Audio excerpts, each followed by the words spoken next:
Class 12th के बच्चे ध्यान दें। कल आप लोगों का एक टॉपिक हमने लिया था चुंबकीय क्षेत्र में आवेश की गति। तो चुंबकीय क्षेत्र में आवेश की गति कल आप लोगों ने निकाला था जब एक समान क्षेत्र आप लिए थे। एक समान क्षेत्र जब आपने लिया था, ऐसे ही तो लिए थे एक समान क्षेत्र में, तो वहाँ पर आप लोगों को पता चला कि जो है यहाँ पर आवेश का पथ जो है वृत्ताकार है। अब वृत्ताकार पथ के नाते यहाँ पर एक बल कार्य करेगा, उसको अभिकेंद्रीय बल कहते हैं, जिसको हम सेंट्रीपिटल फोर्स कहते हैं। Fc बराबर mv²/r। और फिर इसका तुलना हमने चुंबकीय बल से करा दिया था Fv बराबर qvv से। चूँकि लंबवत है, थीटा का वैल्यू 90 डिग्री, तो साइन 90 का वैल्यू 1 है। तो यहाँ से फिर आप लोगों ने कंपेयर करा के b का वैल्यू निकाल लिया था। तो आज मुझे दूसरा टॉपिक पढ़ाना है, वो नहीं है। कल था कि एक समान चुंबकीय क्षेत्र में यदि आवेश q है तो उसका वेग कितना होगा।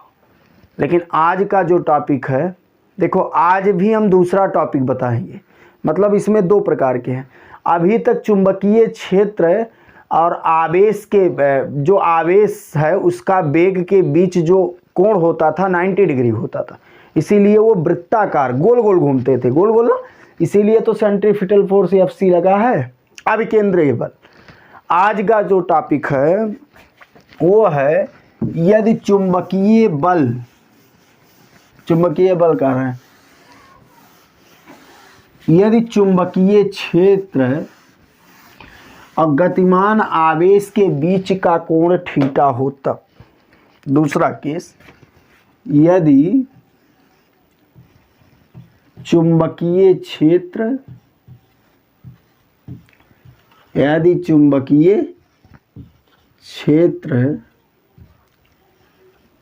तथा गतिमान आवेश के मध्य का कोण गतिमान आवेश के मध्य का कोण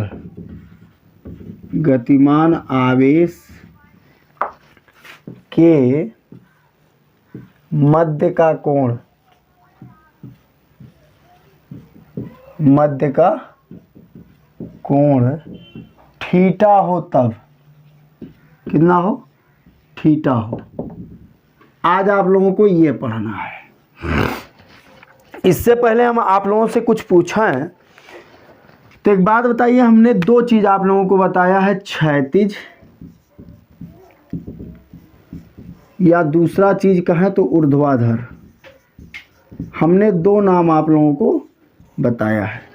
जैसे कोई इस तरीके से है और यहाँ पर बनने वाला कोण थीटा हो, और मान लीजिए v है, तो इसका क्षैतिज घटक v cos थीटा होता है और ऊर्ध्वाधर घटक v sin थीटा होता है। अभी कुछ हम समझा नहीं रहे हैं। इतना आप लोग जानते हैं कि नहीं जानते हैं? जल्दी बताइए। इतने में भी किसी को कोई समस्या नहीं होगा। तो एक बात बताओ, यदि इस रेखा और इस रेखा के मध्य थीटा हो, इसका हम घटक निकालना चाहें तो दो ही घटक तो होते हैं, एक क्षैतिज होता है और एक ऊर्ध्वाधर होता है। क्षैतिज कहो या समांतर कहो, एक समांतर और एक ऊर्ध्वाधर। तो क्षैतिज या समांतर में कास होता है, ऊर्ध्वाधर में क्या होता है? साइन होता है। ये कॉन्सेप्ट अपने माइंड में आप रखिए और पता भी है आपको। चलिए ठीक है। तो यहाँ पर आप लोगों ने जो दूसरा हेडिंग डाला है, उस हेडिंग का नाम है यदि चुंबकीय क्षेत्र तथा गतिमान आवेश के मध्य का कोण थीटा हो।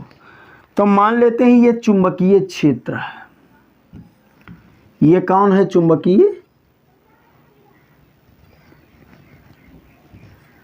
ये आपका है चुंबकीय क्षेत्र वेक्टर बी। ये आपका चुंबकीय क्षेत्र वेक्टर बी है।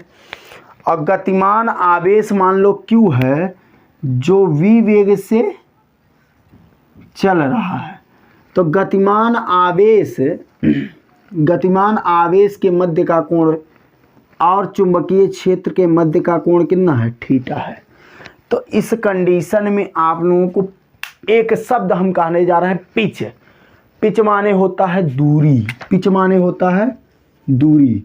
जैसे तुम लोग जब मैच खेलते हो तो कहते हो पिच कैसा है, तो एक यहाँ से बैट लेकर खेलता है और उधर से जो है एक व्यक्ति बॉल फेंकता है, तो ये बैट की और बॉल जहाँ से फेंका जा रहा है इन दोनों के मध्य की दूरी को ही तो हम क्या कहते हैं, पिच कहते हैं। पिच, PITCH, यहाँ हमको पिच निकालना है।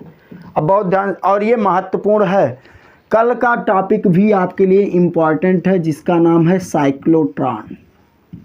साइक्लोट्रॉन ये हर बार पूछा जाता है, हर बार पूछा जाता है, चाहे 1 नंबर का ही क्वेश्चन साइक्लोट्रॉन से रहे, लेकिन साइक्लोट्रॉन हर बार होता है। साइक्लोट्रॉन क्या है ये कल वाले एपिसोड में देखिए। हाँ भाई, कल वाले एपिसोड में देखो। साइक्लोट्रॉन हिंदी में भी साइक्लोट्रॉन होता है और इंग्लिश में भी क्या होता है, साइक्लोट्रॉन ही होता है। तो कल का जो वीडियो है मोस्ट इम्पॉर्टेंट है, और आज वाला ये तो आप देख ही रहे हैं। पहला कंडीशन था एक समान चुंबकीय क्षेत्र में जब गतिमान आवेश Q को रखे थे तो वहाँ पर लगने वाली बल की गणना किए थे। तो कल का वीडियो नहीं देखें तो ये समझ में नहीं आएगा भाई, काहे कि उसी के आवर्तकाल को यहाँ लिखेंगे, उसी के वेग को यहाँ लिखेंगे। तो दिमाग में बैठाइए कि कल वाला वीडियो आपके लिए इम्पोर्टेंट है।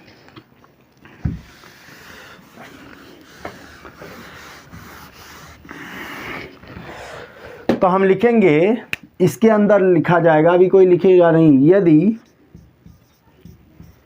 कोई गतिमान आवेश Q, कोई आवेश Q, यदि कोई आवेश Q, मान लीजिए आवेश यही Q है, आवेश Q किस वेग से, वेग V से, वेग V से चुंबकीय क्षेत्र, चुंबकीय क्षेत्र वेक्टर B से थीटा कोण पर अंतरित है। थीटा कोण पर, थीटा कोण पर, वेक्टर B से थीटा कोण पर, थीटा कोण पर क्या है, अंतरित है, अंतरित है। देखो लिखा है, यदि कोई आवेश Q V वेग से चुंबकीय क्षेत्र वेक्टर V से थीटा कोण पर अंतरित है तो इसके निम्नलिखित 2 घटक बनते हैं। तो इसके निम्नलिखित 2, अंग्रेजी में कहें तो कंपोनेंट, 2 घटक बनते हैं,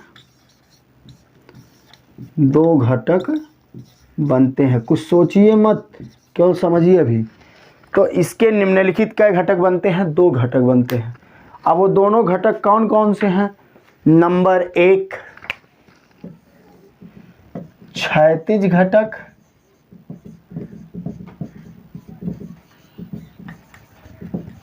क्षैतिज घटक। और जब B क्षैतिज में हो जाएगा तो वेक्टर B के क्या हो जाएगा, समांतर, या इसको हम बोल दें समांतर घटक, समांतर घटक। तो इसको हम लोग रिप्रेजेंट करेंगे V समांतर। देखो बराबर हो जाएगा, आपको पता है जब यह B क्षैतिज में मानेंगे तो V cos थीटा हो जाएगा। क्या हो जाएगा, V cos थीटा हो जाएगा। समीकरण 1 मान के इसको क्या कर देंगे, छोड़ देंगे। और दूसरा क्या होगा, ऊर्ध्वाधर घटक होगा, ऊर्ध्वाधर घटक। ऊर्ध्वाधर घटक का है, या ऊर्ध्वाधर है माने खड़ा, खड़ा माने क्या, लंबवत घटक, लंबवत घटक।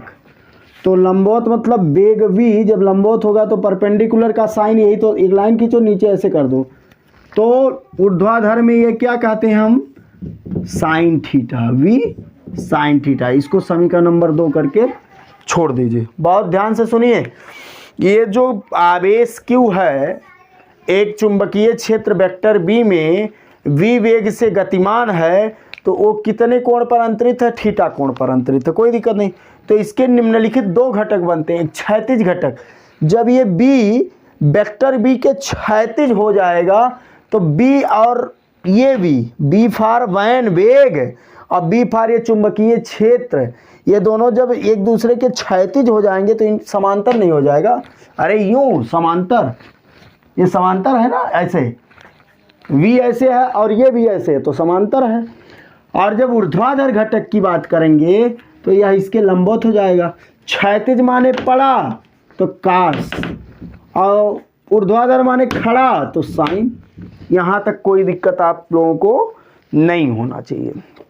तो आप लिख सकते हैं, तो यहाँ पर फिर लिखेंगे,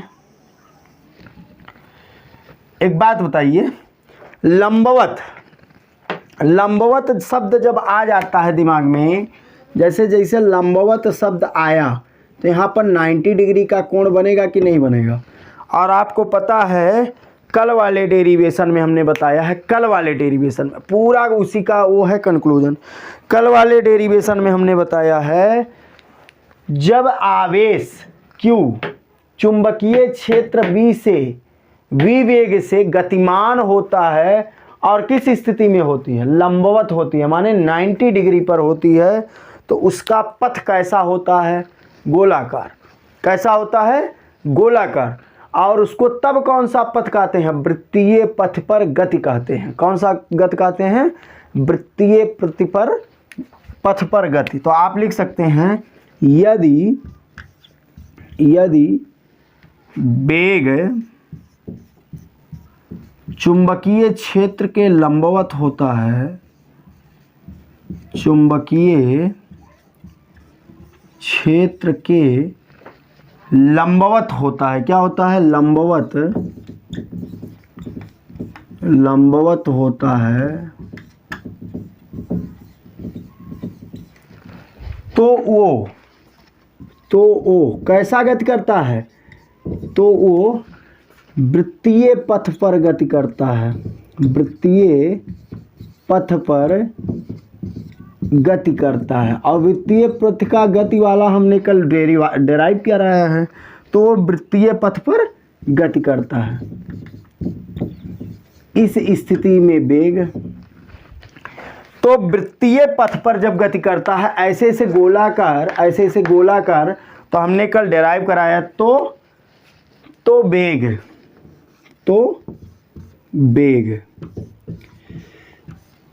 तो वेग बराबर आपने कल निकाला था, डेराइव कराएं, v बराबर, या फिर से निकाल दें, तो वेग मतलब अभिकेंद्रीय बल Fc चुंबकीय बल Fb के क्या हो जाता है, बराबर हो जाता है। चलो निकाल ही देते हैं, कल वैसे निकाले थे। जब वृत्तीय पथ पर गति करता है तो चुंबकीय बल Fb चुंबकीय क्षेत्र Fc के क्या हो जाता है, बराबर।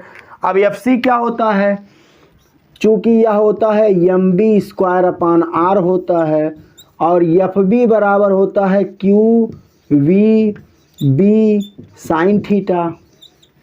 अब एक बात बताओ, ये लंबवत है तो अब क्या करने के लिए, अभी साइन थीटा के जगह पे 90 हो जाएगा, और साइन 90 का वैल्यू 1 और साइन 90 का वैल्यू 1 हो जाएगा, तो 1 का गुणा इतने में करोगे तो इतना ही तो आएगा। यहाँ से हटा दे साइन थीटा, समझ रहा है ना।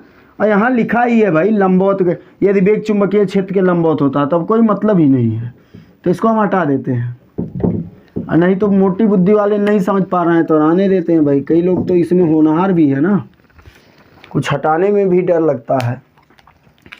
तो यहाँ पर आप क्या लिख सकते हैं, mv²/r = qvb। लंबवत है तो लंबवत के लिए हम लोग क्या लिखते हैं, 90 डिग्री लिखते हैं, चूँकि साइन 90 डिग्री = सदैव क्या होता है, 1 होता है। तो साइन 90 के प्लेस पर हम क्या पुट कर सकते हैं, 1। तो यहाँ से आप देखें, यहाँ पर देखिए M B square upon R equal to क्या हो जाएगा, क्यू वी वी साइन 90 का वैल्यू कितना हो गया 1, तो M B square upon R equal to Q V B. इस बी से एक बी कैंसिल आउट हो गया, तो यहाँ पर बचा कितना, यहाँ पर बचा बेग हम निकालना है ना, तो एम बी बटे आर बराबर क्यू बी। अब ये फालतू मेहनत करना पड़ रहा है, कल वाला वीडियो ज़रूर देखिए भाई, नहीं बर्बाद हो जाओगे। यहाँ देखो भाग में आर है तो ये उधर चला जाएगा, तो v बराबर q b r upon m हो जाएगा, b बराबर हो जाएगा q b r upon m, q b r upon m. तो ये आप क्या पा गए, बेग। किस पोजीशन का बेग मिला है, ये किस पोजीशन का बेग है, ये जब लंबवत होता है उस पोजीशन का है। अब यहाँ तक आप लोग नोट कर लें। अब किस पोजीशन का बेग निकालेंगे, जब वह किस पोजीशन में होगा, क्षैतिज होगा। जल्दी से करो।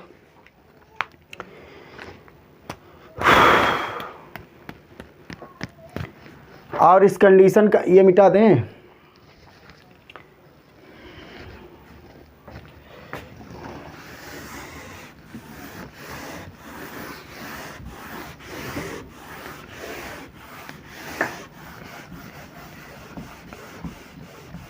पूरा नोट कर लीजिए ना।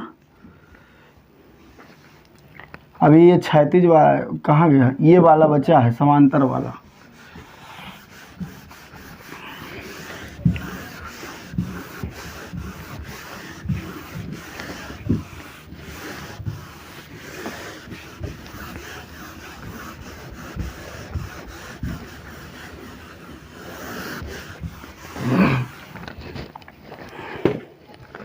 अब लिखेंगे आवर्तकाल, उसके नीचे आवर्तकाल।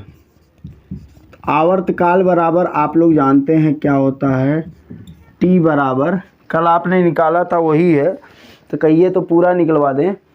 आवर्तकाल टी बराबर क्या होता है, 2 पाई आर अपान वी। अरे भाई 2 पाई आर अपान वी ये तो होता है समय बराबर दूरी बटे चाल। वृत्ताकार पथ का दूरी मतलब परिधि और चाल मतलब वेग। वी अभी निकाले हो, तो 2 पाई आर बटे बी का वैल्यू अभी निकाले हो Q V R upon M. अब इस आर से ये आर कट गया, तो टी बराबर आप लोग पा गए 2 पाई एम बटे क्यू वी। इसका ज़रूरत अभी है, इसकी अभी आवश्यकता है, तो इसको भी आप लोग नोट कर लें। अब इस फिगर में यदि आप लोग ध्यान दें तो ये फिगर ये क्या है, चुंबकीय क्षेत्र वेक्टर बी है। यहाँ से कितने कोण पर अंतरित है, वी थीटा कोण पर। तो इसके दो घटक बने, एक जो इस पोजीशन में है तो वी कास थीटा है, और जो इस पोजीशन में है उसको हमने कहा वी साइन थीटा। यहाँ तक किसी को कोई दिक्कत नहीं होना चाहिए। तो हमने तो लंबवत घटक का बात कर लिया, क्षैतिज घटक का बात नहीं किया।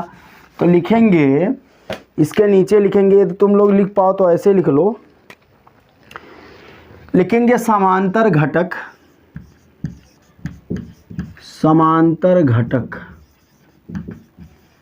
समांतर घटक कौन, वेग का समांतर घटक माने समांतर का चिन्ह बराबर वी कास थीटा के लिए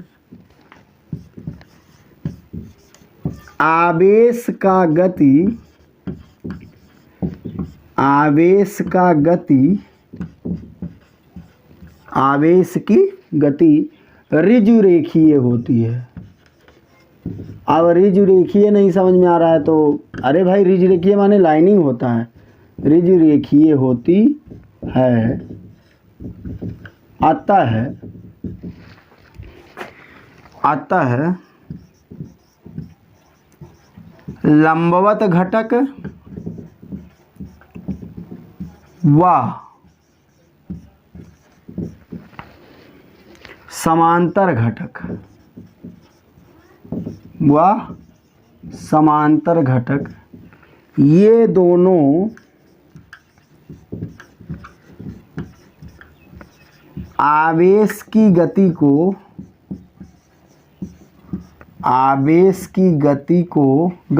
वेग की गति को कुंडलिन के आकार का कर देते हैं। कुंडलिन बहुत ध्यान से सुनिए। ये किस टाइप का गति कराएगा? ये वृत्ताकार कराएगा। ये किस टाइप का कराएगा? वृत्ताकार। और ये भाई ऐसे कराएगा, ऐसे होगा ना। ऐसे क्यों हो रहा है? बहुत ध्यान से बताइए। लंबवत घटक माने जब चुंबकीय क्षेत्र के आवेश का गति v लंबवत होता है तो वृत्ताकार होता है, और लेकिन जब समांतर घटक होता है तो उसके लिए रिज रेखीय होता है। तो रिज रेखीय माने ये, रिज रेखीय माने ये, रिज रेखीय माने ये। देखो इनके बीच में इतना दूरी है कि नहीं, यही रिज रेखीय है। और ये किसके कारण है? ये लंबवत घटक के कारण। ये किसके कारण है? लंबवत के। ये किसके कारण है? लंबवत के। तो आप लोग बनाना चाहें तो इसको भी बना ले सकते हैं। ये चुंबकीय क्षेत्र वेक्टर v है, इस लाइन के बाद इसी को बनाना। ये थीटा पे अंतरित है, ये v वेग है, तो इसके दो घटक हुए। एक हुआ v साइन थीटा चूँकि लंबवत है, और ये v कास थीटा चूँकि क्षैतिज है। तो लंबवत के नाते वृत्ताकार पथ, लेकिन फिर हमको पता चला कि क्षैतिज वह है तो रिज रेखीय भी हुआ। तो ये रिज रेखीय, इतना रिज रेखीय देखो लाइनिंग में है, लेकिन ये जो है वृत्ताकार है। वृत्ताकार क्यों है? क्योंकि लंबवत घटक है। कौन सा घटक है? लंबवत घटक है। अब बहुत ध्यान से सुनो। ये दोनों आवेश की गति को कुंडलिन में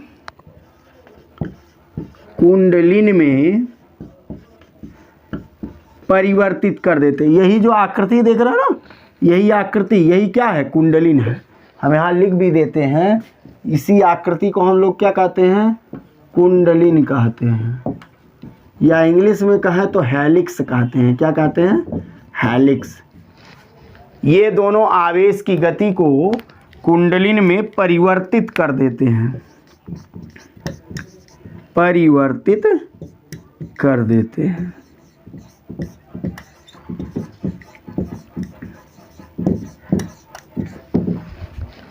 तो परिवर्तित कर दिए। इसके बाद आप लोग ये फिगर बना लें। लेकिन आपको पता है अभी हमने लंबवत के लिए वेग निकाला है QVR/m, ये निकाले हैं ना QVR/m, ये तो निकल गया, लेकिन समांतर के लिए नहीं निकाला। तो रिज रेखीय पथ की गति, इसको गति कहो या दूरी, तो दूरी बराबर क्या होता है? चाल गुणे समय। दूरी बराबर क्या होता है? चाल गुणे समय। तो लिखेंगे, इसी को हम लोग क्या कहते हैं? पिच कहते हैं। तो आप लोग एक छोटा सा हेडिंग बना लें या पिच लिख दें, ऐसे छोटा सा पिच।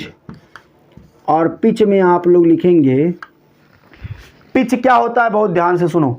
कुंडलिन जब एक चक्कर पूरा कर लेता है, कुंडलिन मतलब ये वृत्ताकार पथ जब एक चक्कर पूरा कर लेता है तो उसके मध्य की दूरी को ही हम लोग पिच कहते हैं। वृत्ताकार पथ एक चक्कर जब पूरा कर लेता है, एक चक्कर पूरा कर लेता है, तो इन दोनों के मध्य की दूरी को ही हम लोग क्या कहते हैं? पिच कहते हैं। क्या कहते हैं? पिच कहते हैं। तो यही लिखना है। अब हम यहाँ तो बोलते हैं लिख लें, पिच में सभी लोग लिखा है। पिच हेडिंग डाल के लिखिए, लिखो कुंडलिन में ये पूरा कुंडलिन है, ये बना लीजिए। इसके बाद इसके नीचे बना लो, कुंडलिन में वृत्ताकार पथ का एक चक्कर पूरा करने में, कुंडलिन में, यही तो कुंडलिन, वृत्ताकार पथ को पूरा करने में, कुंडलिन में वृत्ताकार पथ का एक चक्कर पूरा करने में चुंबकीय क्षेत्र की दिशा में, यही तो है चुंबकीय क्षेत्र, चुंबकीय क्षेत्र की दिशा में, चुंबकीय क्षेत्र की दिशा में, चुंबकीय क्षेत्र की दिशा में चली गई दूरी को ही चली गई दूरी को ही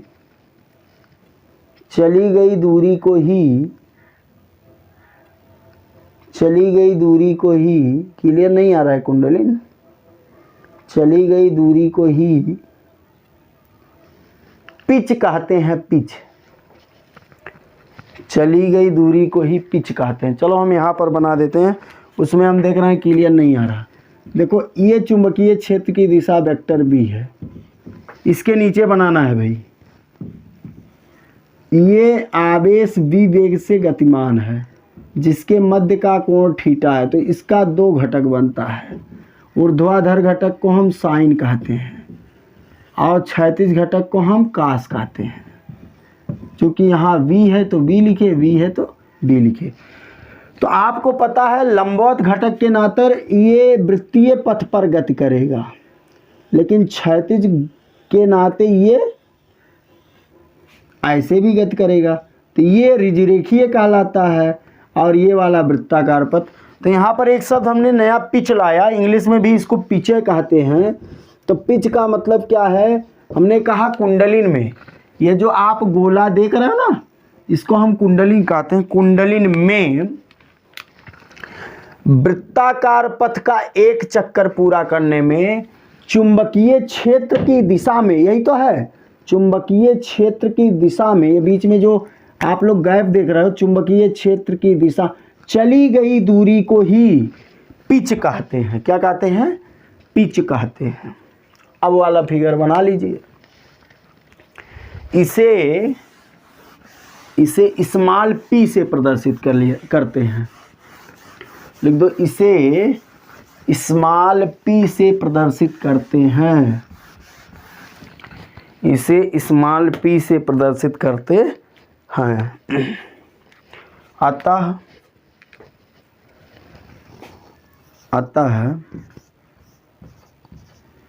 पिच माने अभी हमने कहा चुंबकीय क्षेत्र की दिशा में चली गई दूरी बराबर होता है चाल गुणे समय। तो यहाँ चाल नहीं वेग हम कहेंगे, वेग गुणे समय।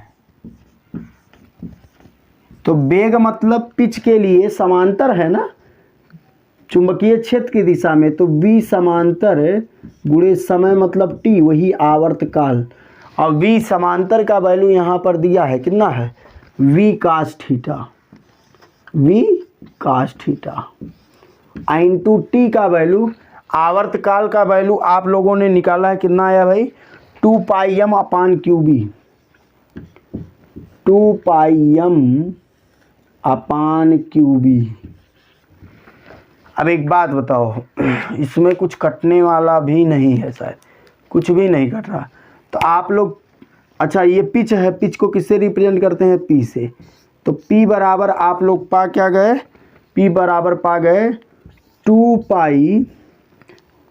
पाई m का गुणा b में करोगे mb हो जाएगा, नीचे कुछ नहीं है तो 1, और cos थीटा ऐसे रहेगा। 1 का गुणा QB में करोगे तो क्या हो जाएगा? QB। तो पिच P बराबर आप लोग पा गए 2 पाई mb cos theta upon QB।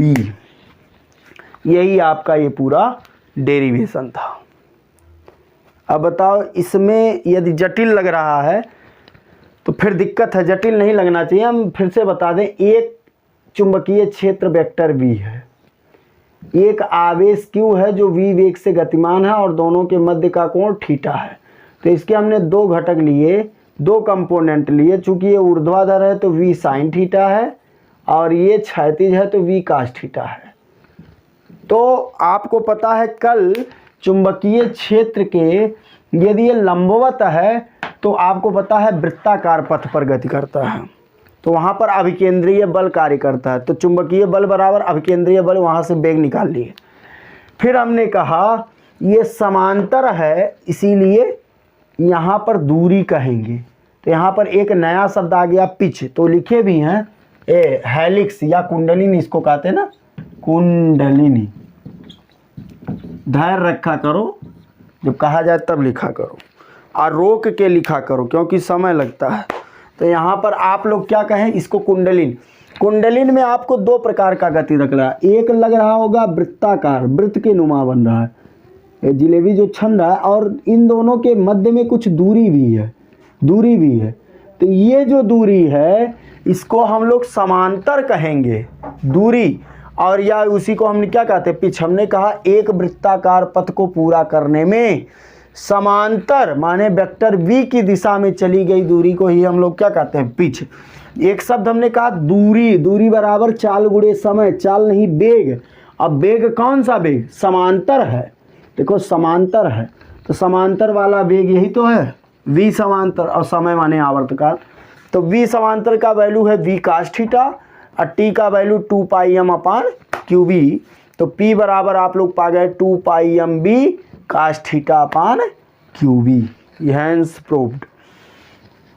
कल का टॉपिक मिस मत कीजिएगा, कल के टॉपिक का नाम हम लिख दें, सभी लोग जान लें, साइक्लोट्रॉन। अंशाल्व उठा के देखेंगे साइक्लोट्रॉन दिखेगा, और अंशाल्व से पढ़िए।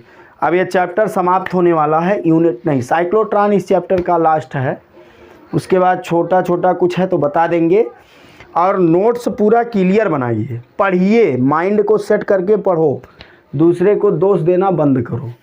सोमवार से आपको क्लास चलेगा ही, वहाँ पर सेकंड पेपर चलेगा, और नहीं तो होगा यहीं लाइन से शुरू कर देंगे, कोई दिक्कत नहीं है। अब मेहनत करिए, शायद 30 मिनट का वीडियो हो चुका होगा, ठीक है, तो फिर बंद किया जाता है।